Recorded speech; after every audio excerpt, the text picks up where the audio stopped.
Okay, well, welcome everybody to day 3 of the Affluent Effect training. I'm so excited to be chatting with you guys today about how you can start your relationships off on the right foot when you're looking to attract and work with affluent clientele. So, the first thing that I want to talk about is the mindset. So, when we are building relationships with people, the way that we show up matters. And the way that we show up on the inside is what expresses on the outside. So if you guys think about if you've ever walked down like a dark alley in the night and you kind of get bad vibes or creepy vibes, or you're like, this probably isn't very safe. Um, there's a total vibe that comes with being in a dark, creepy alley at night, right? Now, if you contrast that with going to the mall and you're walking around and you see one of the higher end stores that has security guards and velvet ropes, and there's a completely different vibe that comes when you walk into a store like that. It probably smells good. There's probably soft lighting, right? And so, depending on how we are showing up on the inside, is going to express differently on the outside. And there's a lot of tactical things that I see people teaching in the marketplace on how we are supposed to go and either brand ourselves, market ourselves, show up to other people. How are we supposed to persuade and influence others? And as we talked about on day 1, affluence is an inside job. And it's also a healthy, holistic approach to creating abundance in all areas of our life. Affluence is not synonymous with elitism or with toxicity or people who are willing to do anything for money. It's so much more than just the currency of money. And that kind of leads into what we talked about yesterday. So, yesterday we talked about 7 different life currencies other than money that create value for the people in our lives.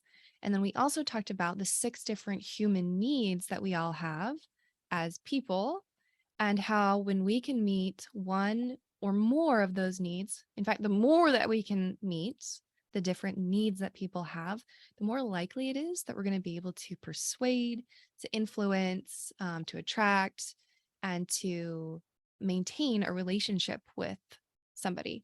So there's 2 things that I wanted to talk about, and there's so many things we could talk about, and I'd be really curious to know what comes up for you when you think about going and building relationships with high level, highly successful, highly visible people who seem you may perceive that they are out of reach. What are some of the thoughts that start going through your head when you're thinking about, I would love to work with somebody who is XYZ, but da da da da da, right? There's always a story that's going through our heads. But when we can clean up those stories is when we can go from this inside job to creating a presence and a vibe outside of us that is attractive to the people we want to build relationships with. So I'm curious if any of you have a particular either client or maybe mentor or even a peer group in mind that you'd like to build a relationship with, but maybe have felt either intimidated or uncertain, unprepared, something like that. Any thoughts you guys want to share? I've wanted to spend time and get to know people who want to be entrepreneurs and want to start businesses and have that kind of drive, or just want to make something of themselves other than just what they're told to be.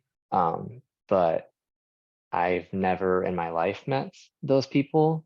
And I feel like at this point in my life, I just don't expect to see them, or I don't expect to relate to them anymore.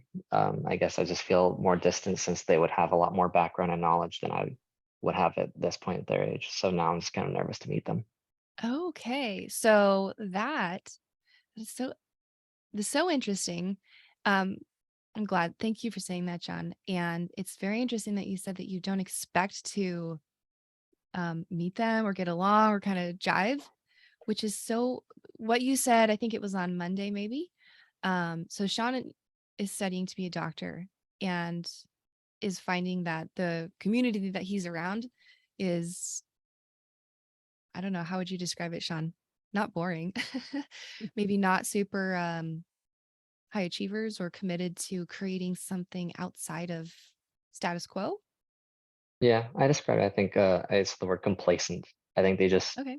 want to be the one thing and don't care to see what other options are out there or what more they could be. Just kind of what just the one goal and the one drive and the one road. That's it. There's no deviation from that. I find that weird. Yeah. Yeah. So at the same time that you're saying, man, I don't really enjoy being around these people who are complacent, um, but I'm not going to fit in with the people who are visionary and thinking big and entrepreneurial and doing really cool things. Yet at the same time, you're not complacent and you're just like those people who are entrepreneurial and thinking outside the box and thinking big. So, um, from my perspective, you're totally the right fit for this type of community. I mean, I know everyone on here is entrepreneurial and go-getters and high achievers. And so um just notice that. Just notice that. And that's what Elsa and I actually were talking about at the beginning of this call. One of the most important tools that you have when it comes to this inside job of creating affluence on the inside so that it exudes on the outside is noticing. And I was reading something the other day that talked about how we are now, depending on what you believe, I believe that we are spiritual beings having a human experience. And I read that there are things that only our bodies can teach us. And I thought that was really fascinating. And so I have found, as I've done tons of personal development, that noticing the feelings and the thoughts that we have in our body is really great data. And it's really great Mhm. information that can give us direction or it can give us clarity on things that way we might be stuck in or things that we may be ready to change. And so I would say that you noticing what you had just mentioned might be something where your your like intuition is telling you like, Sean, it's ready, it's time for you to change, it's time for you to up level and surround yourself with the people that you've had this desire to surround yourself with. Thank you. I'll look for that. Yeah. Okay, Elsa, high achiever visionaries don't want to hear what they already know. They want to be challenged by people who bring new perspectives. Yeah, absolutely. Absolutely. So we're going to talk about that too when it comes to building relationships with people. So, all right, so there's two mindsets that I want to talk about today about how we can be on the inside so that when we show up on the outside, people are like, heck yeah, what's going on with her? What's going on with him? Like, there's something really cool happening. So the first one is that there's always more than enough, or Mhm. there's always more where that came from. Right. So when we are choosing to live a life that we're choosing to create affluence in our own life, affluence is sometimes synonymous with the idea of abundance. Right. And the opposite of abundance is scarcity. So when we're looking at the type of buyer that is affluent, they are a value based person. So if there is value, if it's worth it, then they are more than happy to pay for it. If somebody is a price conscious buyer, even if there's tons of value, they're more worried about how much it's going to cost and they get stuck in this mindset where like money is the only currency, which is the craziest thing ever. Money is not even the most valuable currency that we have on earth as humans. Right? So when we can actually get outside of that box thinking that money is the most valuable currency, that's when I think we can create true affluence because we find that there are other things like we talked about yesterday with the 7 life currencies that can be even more valuable than money. Okay, so there is more than enough, right? There is more than enough of anything. You can insert whatever you want. And as you practice that and start to really internalize that, you're going to notice that that's true and it shows up everywhere. One of the quotes that I love is from, I believe it's from Albert Einstein. And he says, the greatest decision you will ever make is whether or not you decide to believe that you live in a hostile or a friendly universe. So, you know, again, just bringing my own personal value system here. You can insert God, universe, source, whatever works for you. But my belief is that God and the universe is abundant. Mhm. There's always more. There's always more. All right. The second mindset that I think is important for you to have is win win or no deal. Right. So when we're thinking about a Mhm. transaction with somebody, a lot of the times what will happen is, especially with people who have higher net worth or who have really solid networks already built up, or Mhm. maybe they're working with like Fortune 100 clientele, is other people will come and see what they have and they're like, I want that too. And so they'll make a proposal and they'll say, well, why don't you just introduce me to all of these people that you know? Well, that's a win on one side, but it's not a win on both sides. And so when you come at relationships without that win win, or there's no deal attitude, you tend to show up as a taker. And people who are very publicly successful, people who are, um, running businesses, high net worth, they get hit up all the time, right? People are constantly asking them for things, whether it be, hey, will you endorse my book? Hey, will you be my client? Hey, will you send me clients? Hey, will you speak for me? And one of the mentors that I have hired is he is one of the most generous, kind, amazing humans. And he's like, he's on TV and he knows celebrities and he sold a company to Richard Branson and like worked for Tony Robbins. He's an incredible guy. And the relationship that I've developed with him has always been about me focusing on what can I give to him? What does he need? What's his operating reality? Not what is mine, right? So I'm looking for what's his operating reality and then overlapping that with what are the possible win-win scenarios that would work for both of us. So rather than thinking win-lose or lose-lose, my recommendation is, if you would like to work with people who are affluent, is to come with that attitude of, look, I'm here to create a win-win. Otherwise, it's totally cool. Let's both walk away from this and have no deal. Awesome. All right. So how do we go and build these relationships with people? All right. I have seen clients get stuck for a really long time overthinking the mechanics of the right words to say or the right colors to use or building a website or anything like that. But when we are in action, that's what speaks the loudest.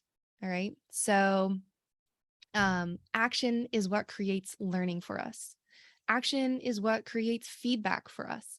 And on the first day of this training, I talked about how you can create inevitable success and how there's a 4-step process to creating inevitable success. And one of the aspects of that is you have to be in action and you have to be willing to make mistakes or not make mistakes and take a look at those things from a place of neutral and assess what they mean. So just like Sean, I was saying earlier, to take a look at what are those things that you're noticing? What's that body knowledge, right? If you're thinking, man, I need to up level my network. I need to like get out of doctor school and go find a group of people who are really going to lift me up and encourage me to pursue the things that I want. That's really great feedback to have. Um, so this is a 4-step process that I would encourage you to follow if you are looking to land more clients, find great mentors, build a better community of peers who are going to support you. Is number one, um, well, number one is you need to identify who are the dream people that you would love to be in a relationship with. Some people have called this like a dream 100 list. 100 is a lot of people. Maybe start with 10. You can make a list of 100, but I would start with, two, three, four, five, maybe up to 10 people that you think could either be a great mentor or a great client or a great peer connection. And start to do research on them. Start to look up their LinkedIn profile and see what they're doing right now. Look at their job, look at their past posts. What are they interested in? What are they focused on? What industry do they work for and what's happening inside of that industry? Are they in operations where, boats are getting stuck in places and supply and demand are just wonky and all over the place?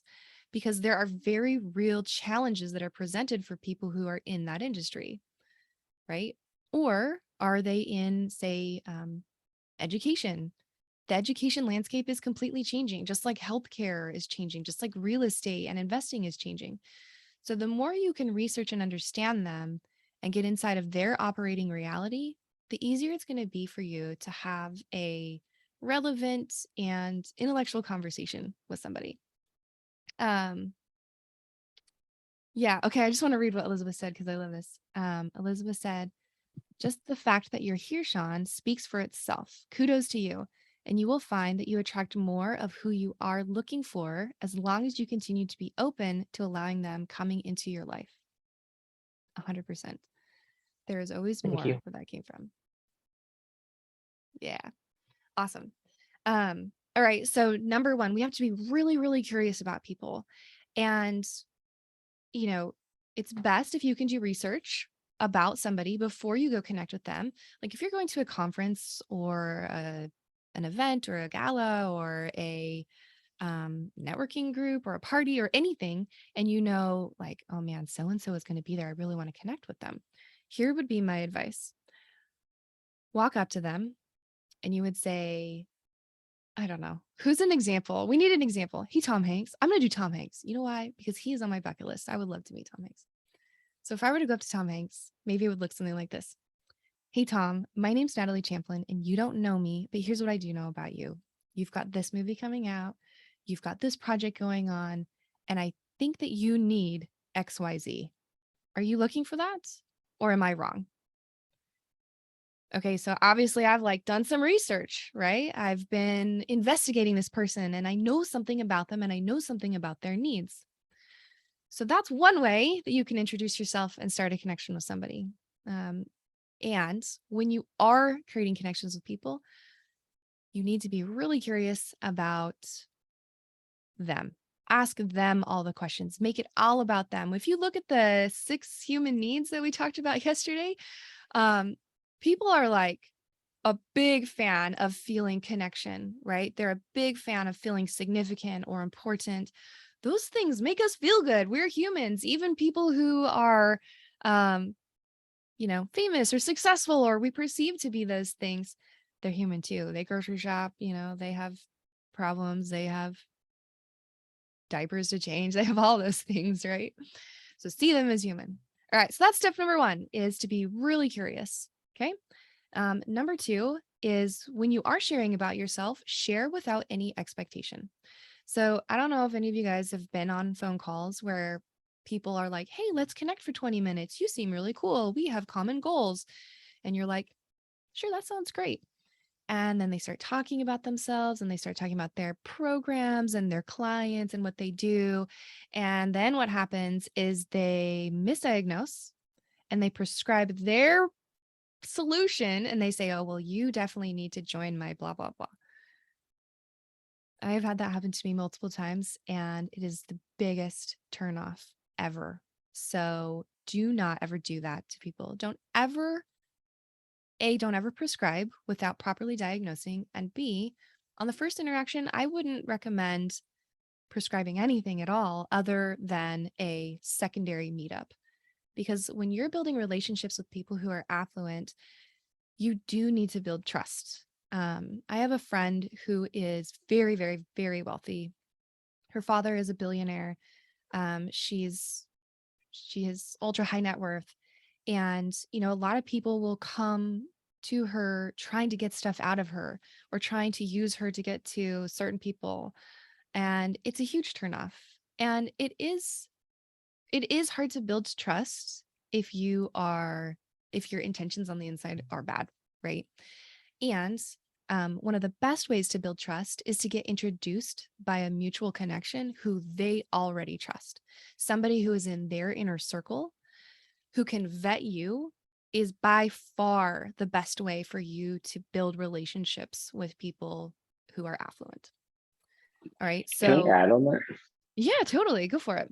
So Something a little background on me. I do a lot of different things, and one of the things I do is I coach like door to door sales reps, and I hop on calls to go over the coaching packages that my company provides for them, and it totally aligns with the uh, I just meet with them first. We don't diagnose anything. We don't prescribe them any medicine.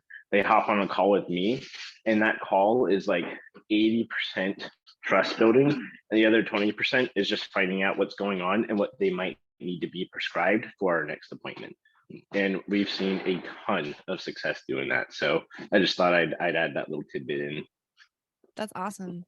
Yeah, that's great data. Like it really is.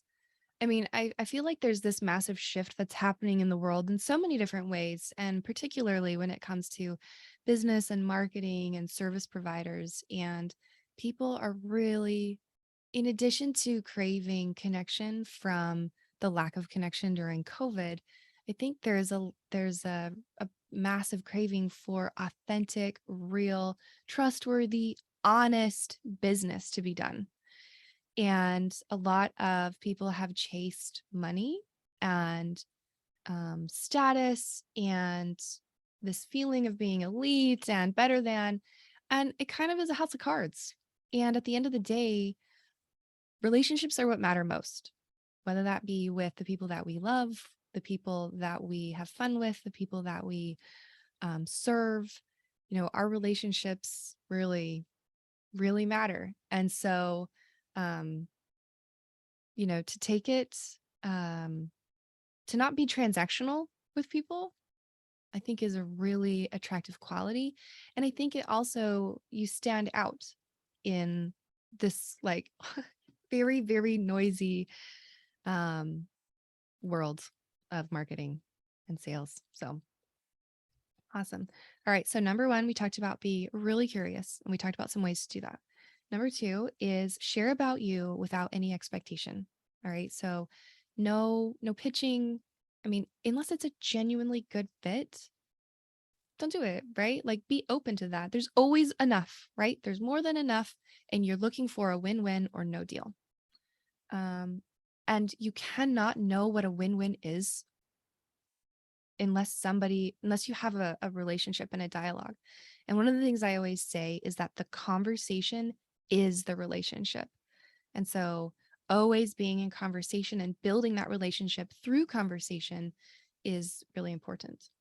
All right. So number three step is to invite them to the next step. So whatever that might be, if it is a follow-up call, if it's an ask that they have of you or an ask that you have of them, make sure that you follow up. And one of the ways that you can do this is be prepared. M- a- If people are good, genuine, honest, awesome human beings, most of the time they're going to ask, how can I help you? How can I serve you?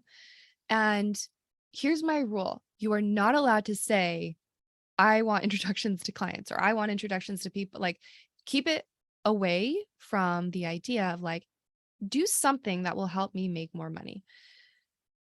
Instead, go about it in more of a roundabout way. Like, for example, when I was putting together this Affluent Effect training, I went to a bunch of people and I was like, "Hey, would you mind looking at my website and tell me what you think of it? Like, hey, would you mind looking at my training topics and tell me what you think of it?" That's like an indirect way to help build a relationship and create more context in that in what you do or what you offer.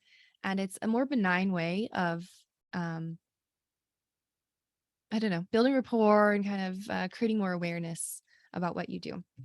So invite them to the next step. Number four, step number four is to follow up. So this could be one of the most important aspects of building relationships with people is having an organized system where you are managing the different contacts that you have and the interactions you're having with them, and then on a regular basis following up. And that could be anything from following up with their birthday, following up with their dog and how their dog is doing, or with a vacation, or with a project that they just launched. Like when I met, so Steve Sims is, I can't remember if I was mentioning him before or after I hit record, but Steve Sims is the real life Wizard of Oz. So he helps celebrities get whatever they want, kind of. So like he's arranged a party with Elton John, and he hooked somebody up to get married in the Vatican by the Pope. Like he does these crazy, outlandish, wild things, right? And he was at this mastermind that I was at. And so I went up to him afterwards and I was like, look, Steve, I know you have a book coming out in about a month. So I would love to get a picture with you and share that picture when your book comes out and help you promote that. And he was like, awesome. That sounds fabulous. So you guys go look at my Facebook if you want. I posted the picture the day that his book launched. And I think at least like 4 or 5 people told me that they bought the book. I mean, Elsa on this call said she bought the book and read it. And so, that was a way for me to add value to him. And I got to make a connection with him and like spin the merry-go-round a little on that relationship. And, like a lot of people hit up Steve Sims and want something from him, right? And there's nothing that I really want from Steve. I mean, maybe at some point, right? But what's more important to me is that I'm creating a win-win or a no deal. And I'm staying in this place of like, you know what? There's more than enough. There's more than enough opportunity, time. Um, and if it's meant to be, it's meant to be. And when you can come from that place and that energy, it's you're coming from this place of abundance, not scarcity, right? Like we talked about the like spooky alleyway versus coming from that place of like poise and elegance and authenticity and openness. So um that is how you start relationships off on the right foot. So I want to turn the rest of the time over to any questions you guys might have, or any specific applications that you might want to talk about. So if there's somebody or a group of people that you're looking to build a relationship with, and maybe you want to ask questions about how to apply what we talked about today or the last couple of days, this is your chance. I am coming on for the first time today, so there is a way for me to go back and see the other 2 days? Yeah, I'll post it in the chat. Mhm. It's just the affluenteffect.com/replay, but I'll put that in there for Okay, you. perfect. Thank you. You're very welcome. I'm so excited you joined us. It's so fun. Oh, I was when it popped up, I was very excited, and it's just perfect for you, and already, you've imparted things that are resonating very well, so thank you. Awesome. I'm glad to hear that. Yeah. Awesome. Anyone else have questions? This might be a dumb question, but you mentioned identifying mentors, your dream 100, and you've previously mentioned, finding these people. I don't even know who to think of or where to even start identifying who I would want as a mentor. Like I can think of big names that everyone knows, but I can't even think of like I have no idea. So That's how do I totally get around to okay. even figuring out who I would That's not a want? dumb question at all. Um, so here's what I'll say about that. And you and I are going to have a conversation, Sean. So I'm more than happy to dive into like maybe who's in my network, or who you might connect with. There are a lot of people with really big names out there who are sort of mainstream, right? And we think, and it could potentially be a good fit for you to work with somebody like that. And I will say that there are so many people who fly under the radar and are absolute geniuses. So I have a friend, she's got probably like 5,000 followers on social platforms. She is one of 6 people in the world who is certified by Google as a speaker and partner. She was recruited by like well, maybe I shouldn't say, she's like a very, very smart person, and she works with Fortune 100 executives. She has deep, deep connections with the world's most successful people. And yet you would not know that from her social profiles. And so there are always people who are more accessible than these very highly visible public figures who can probably give you even better and higher quality direction, advice, mentorship, coaching. And one of the best things that you can do is start talking about that and start asking people exactly like you have here, asking people in your network, like, hey, I don't know who to connect with, but here's the result that I want to create. I want to get myself in the room with successful entrepreneurs who will push me to think outside the status quo. I want to get in a relationship with somebody who has built and sold or has just built a successful app or software. And I don't know who to talk to. Who would you recommend that I talk to? And what's really interesting is that when you do that, you're actually building value for the person that you're talking to. Because when people make those connections, like trying to draw like a triangle, when you connect other people, it creates this little triangle of value, even if the only exchange is the introduction. So I would continue talking about what it is you want and asking the question, who do you think I should be in a relationship with? What communities do you think I should be a part of? And I think that will help you. Thank you. Oh, go. Sean, this is probably like the best question you probably could have asked. This is definitely like a circle that's got your back, and we've all got connections, man. So there are a plentiful amount of options. So I think finding a mentor is going to be really easy. So thank you for bringing that up. Yes, very much. Thank you. I have a somewhat of a follow-up question Yeah, for, go for it. I guess, all you guys, because I'm assuming all of you have found mentors. Um, did you guys feel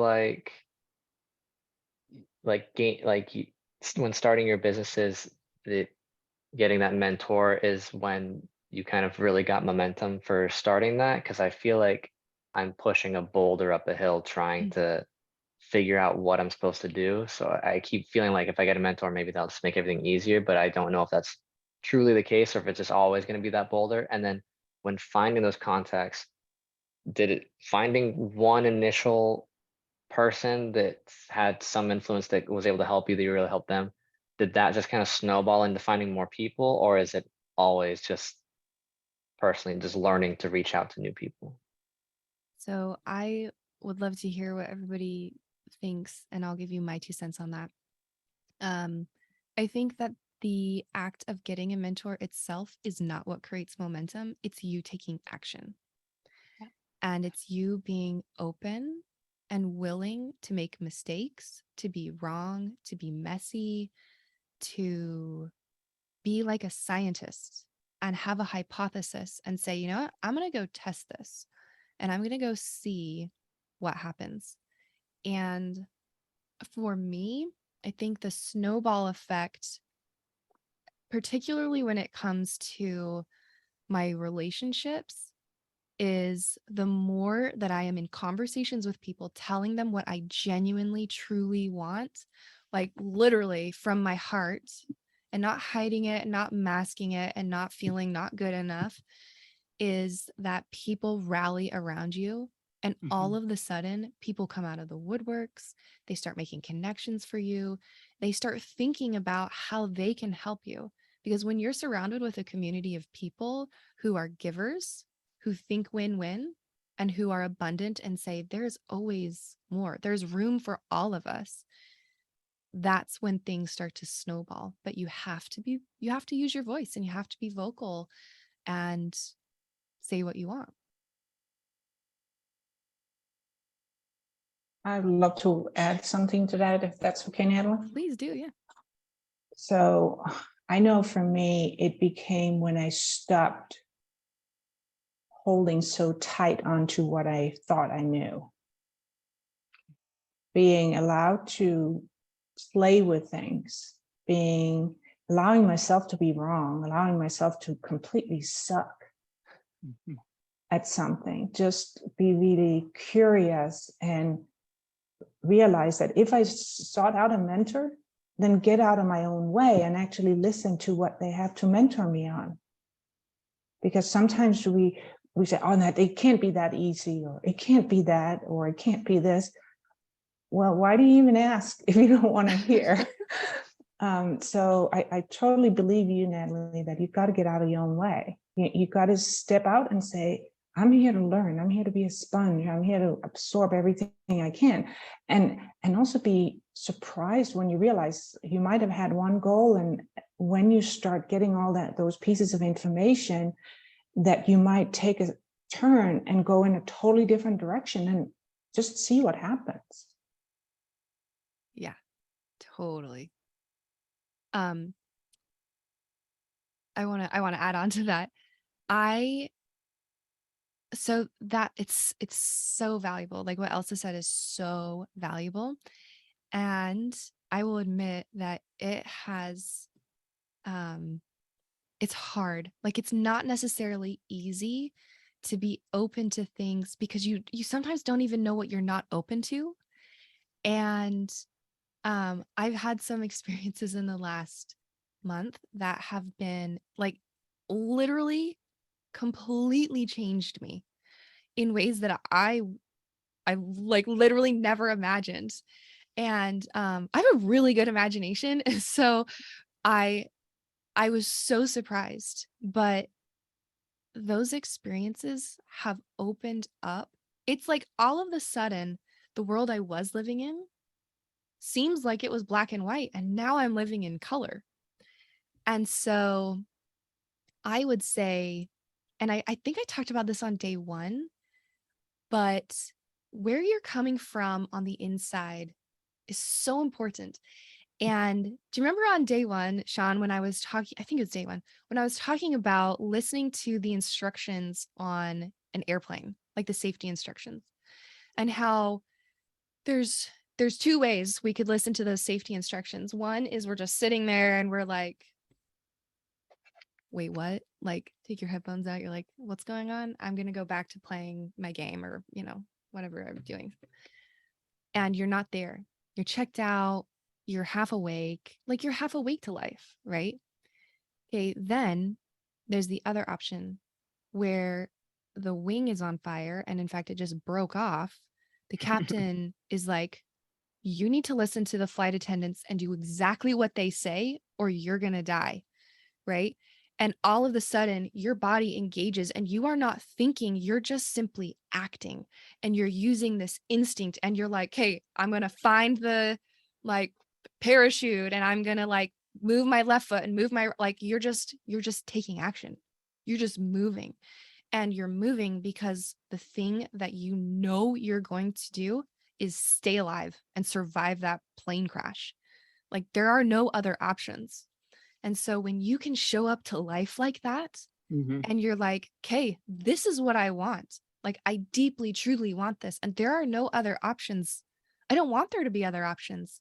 I want there to be this resilience and commitment and tenacity that propels me forward, and nothing's going to stop me. Like if your foot gets caught on a seatbelt in the airplane and you're trying to get out the door to jump and survive, are you going to be like, well, shoot, man, like the seatbelt, like I'm stuck? No way, you're gonna like rip it open, or you're gonna do whatever you got to do to get out of there, right? And so I think that when you can just feel that kind of excitement and energy and butterflies in your stomach, and when you can engage that from an inside out way, you start to get really creative and resourceful, and you're like, heck, I don't care if I ask a stupid question on a Zoom call, which by the way, it wasn't even stupid at all. Never stupid. Okay, like you thought it was, totally wasn't. Push your comfort zone, like keep doing more of that. Thank you. I'm realizing I'm nodding and shaking my head to respond Awesome. to you, and that you can't actually see, so I apologize for that. But thank you very much. I really appreciate that. Well, I see Elizabeth doing the same thing. We're like, yeah, totally. So But that's a huge example in your mind thinking already, oh, this is a stupid question, I shouldn't ask it. And so it's totally, proven the point that Natalie is bringing up here, right? That internal conversation is just so strong. And if we don't learn to intercept it, that's going to be way more detrimental to our success than anything else. Yeah. Good word, else, to intercept it, to be conscious of it, that say, whoa, stop, that's a negative thought pattern. It's not an abundant mentality. That there's that, and from, as Natalie said, curiosity. So it's not a stupid, we're just curious, and no judgment. There's the event, and then how you interpret the event. And that was your interpretation. And so as we all continue to grow on our own paths, we stop and say, whoa, what did I just say? And rephrase it so that it does have more of an abundant, a positive, an open way. Just a little nudge can make all the difference in your mindset and coming from the inside.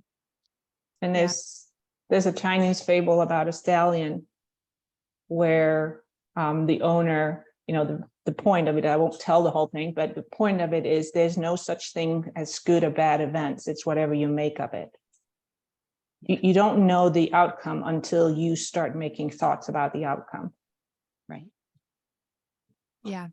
Good I one. mean, Sean, if you go back, if you were to watch this recording and look at the time when you asked that question, look at how much awesome conversation we've had since then. We've had some really good, juicy stuff that we've talked about. And you have 4 people who have a different reality than your initial, like, is this stupid? Should I ask this? Right? So who's right? Are we right? Are you right? Does it matter? It's just information. It's just feedback, and it's what you make of it. Right. So that's kind of I think that's the point of maybe cultivating the right mindset. It is what you make of it. And so when you live in a mindset and a belief and this abundance, the question becomes, does that work for you? Are you enjoying the results that you get out of that? Are you enjoying the results that you get when you take action and try and fail or succeed?